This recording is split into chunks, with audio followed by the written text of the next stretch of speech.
Ged, you travel for a long time. Sometimes it seems like this jungle might be truly endless, but the distant ice-capped mountains have been getting closer, and now you've discovered a path that leads down into a valley. And where that valley ends in a sheer rock face almost 1,000 feet high, you find a hole in the ground nestled among the broken boulders.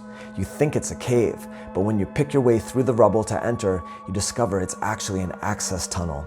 The walls are covered with carvings, etched into the stone with laser-cut precision. You get a prickling sensation on the back of your neck. What you've been looking for? It's here. So you follow the tunnel. Soon the floor is sloping down, leading you deeper underground. The only light comes from bioluminescent lichen glowing red in the spaces between the alien runes.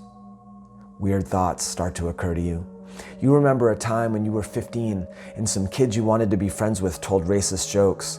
In hopes of getting them to like you, you told one too, even though it made you feel dirty. And the time you came home to find your mother passed out drunk in piss-wet jeans and wished she'd just die already. The deeper underground you go, the darker your thoughts become. Because maybe, was there a part of you that actually agreed with those racists?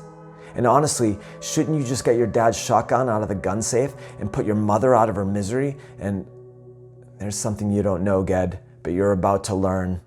There's a part of every human mind that contains all the stuff we'd rather not admit about ourselves. Things we've done, thoughts we've had, psychopathic impulses. The psychologist Carl Jung called it the shadow. The shadow is the part of us that tricks us into actions that make us say, why do I do things like that? As long as we refuse to admit the shadow exists or own what it contains, it influences our behavior.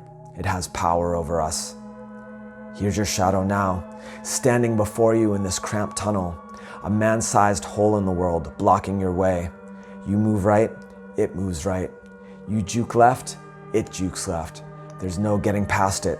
It says nothing, makes no threatening moves, but still it fills you with fear greater than any you've ever known. You hit play on Ziggy's Magic Walkman, but now a different song begins, a bass guitar thudding menacingly, a voice chanting, join in my child. You wait, but your superhero bodyguard, the guy with the claws and the horns, doesn't appear. You realize you're on your own. That's when you start to panic. You are gazing into the abyss and it's looking right back at you. It's too much. You can't bear it. The urge to turn and run is overwhelming. But you know in your heart that if you're going to save the world, there's only one way to go, straight into the shadow.